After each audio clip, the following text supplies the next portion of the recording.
Hindi naman po siya magpadala ng emisary or ng kahit na sino messenger para i-reset. Kailangan niyo pa siya? Sana po, mas maganda kung mismong yung Vice President ang pupunta. Kung may kumuha na kung may nag-receive na nung subpoena, goods na yun. Kanina, napag-usapan natin yung posibleng pwedeng kasadlakan. Di gonggong. Yung kasong pwedeng ihabla sa kanya, sa katikalan ng mukha niya, sa pag-aaya sa tropa ng ating AFP, Armed Forces of the Philippines. Posible po siya makasuhan ng sedition or inciting to sedition, either of the two. Oo, at kung gaano katigas ng mukha ni Rodrigo Duterte para ayain o para udyukan yung ating armed forces na talikuran ang kanilang constitutional mandate na protektahan ang ating estado. Bakit ang tigas ng mukha ng Rodrigo Duterte? Kasi alam naman natin, kaya lang nila gustong gawin yan, kaya lang nila gustong magkaroon ng panggugulo, kaya lang nila ginugulo ang sitwasyon dito sa Pilipinas, ay para makabalik sila sa poder ng kapangyarihan. Imagine, mga kotsero, guguluhin nila ang buhay nating lahat. Makabalik lang sila sa poder ng kapangyarihan. Bakit hindi, again, sinabi na ho natin ito kanina, bakit hindi nyo daanin sa sistema ng eleksyon? Kaya ang tikal ng mukha. Ito ngayon, ang pag-usapan natin.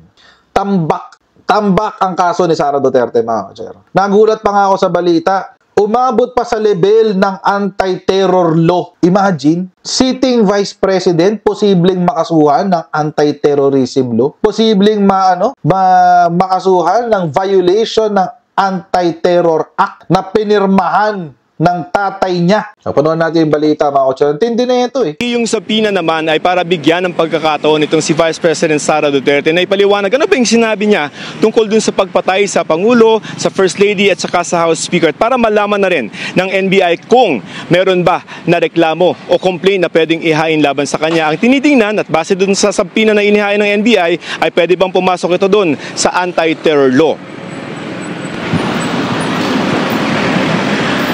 Isinilbi na sa kanyang tanggapan sa Mandaluyong ang subpoena para kay Vice President Sara Duterte. Wala noon doon ang bise kaya tinanggap ito ng kanyang abogado. Sa subpoena, pinaharap si VP Sara sa National Bureau of Investigation sa Biyernes. Pero kung may schedule ng pagdinig sa Kamara ang bise, pwede naman po siya magpadala ng emisary or ng kahit na sino messenger para i-reset. Kailangan niyo pa siya? Sana po, mas maganda kung mismong yung Vice President ang pupunta.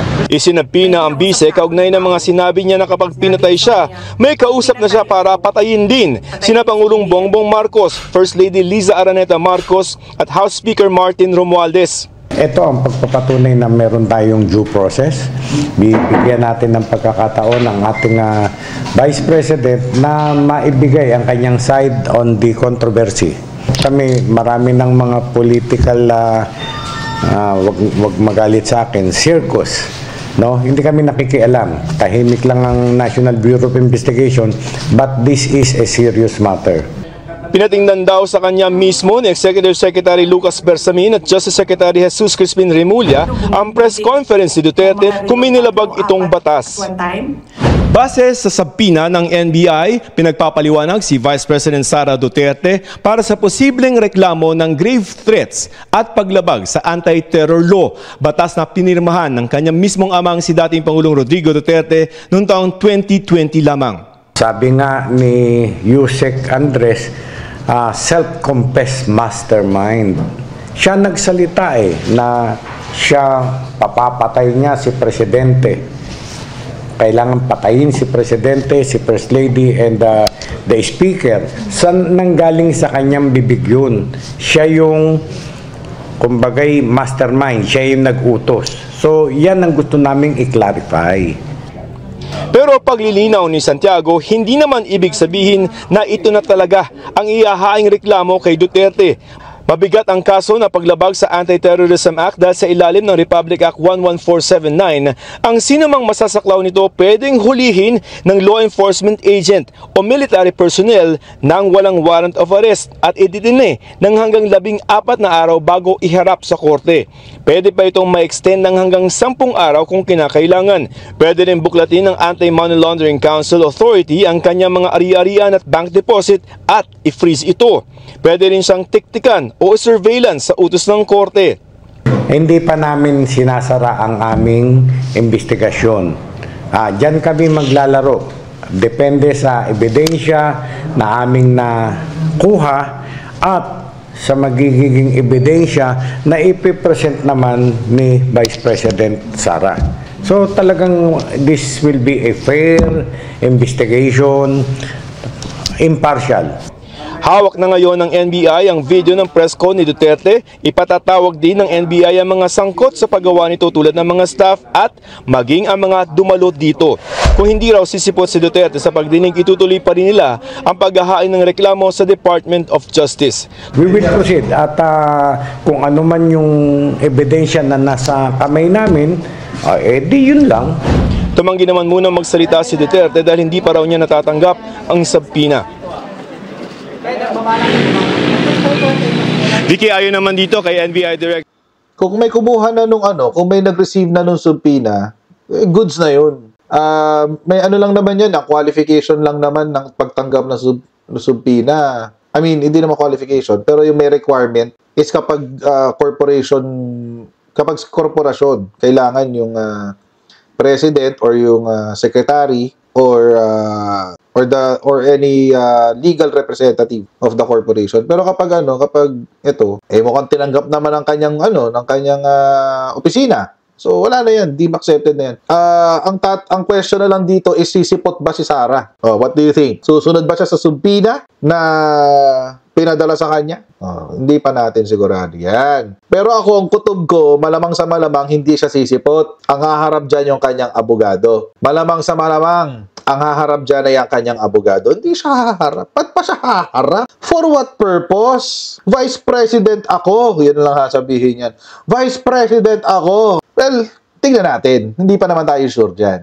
Baka natin nasusunod na kabanata. Pero, let's see. Malay natin. Makarating sa kanya yung video natin. Tapos isipin niya, ay, loko tong hinahamon talaga ako ng mga pro-admin. Sige, ako haharap.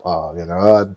Hindi natin alam. Malay mo, gumanon siya bigla. Nagulat nga tayo dyan Isang beses umattend bigla ng hearing. Tapos, kung ano-ano pinagsasabi, hindi na ba siya sumagot sa mga tanong?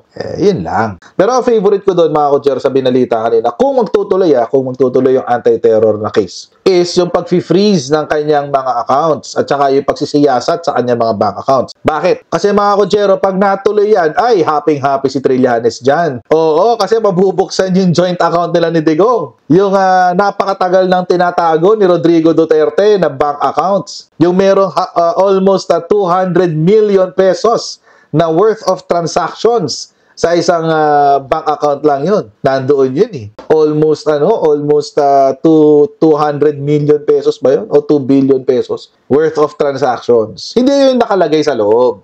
Syempre, hindi yun yung nakalagay sa loob na amount. Worth of transactions. Nabi, di ba? Ibig sabihin, yun yung mga pumasok at lumabas, halaga ng pasok at labas ng pera. Syempre, hindi mo nga naman patatagalin yun sa loob ng bank account mo. Syempre. Dr. Jimmy Santiago ay wala pa naman timetable. Hindi pa niya alam kung kailan matatapos itong investigasyon ng NBI at wala pa din namang schedule kung kailan ito maihahain sa Department of Justice para naman sa isa pang pagdinig, yung tinatawag na preliminary investigation. Buti na lang talaga, meron tayong Attorney Larry Gadon. Sabi ni Attorney Larry Gadon, Sec Gadon, ipapadisbar si BP Sara. Yan, buti na lang. Ayon sa kalihim, nilabag ni Duterte ang professional ethics ng pagiging abogado. Tama naman yun.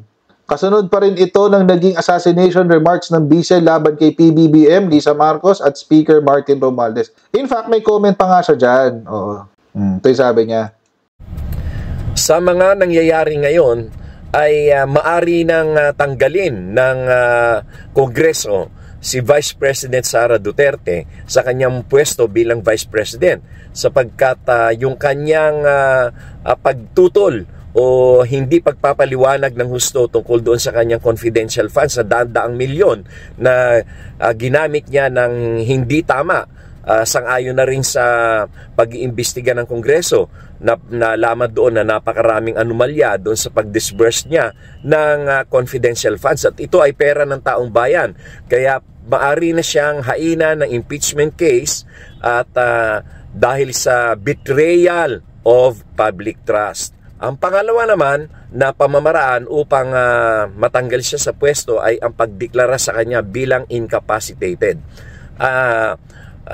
duties ng Vice President is to assist the President in the performance of his duties. Paano siyang makakapag-assist? Pinagpaplanuhan niyang patayin ang Presidente. At itong mga binabanggit niya na mga planong pagpatay sa Presidente ay ito ay nagpapakita lamang na merong matinding problema ang kanyang kaisipan. Criminal mind. So, and usually, mga kotseran, disbarment cases, mabilis lang yan. Mga 1 year, 2 years. Kasi nga, actually 1 year, 2 years nga, matagal na yun eh.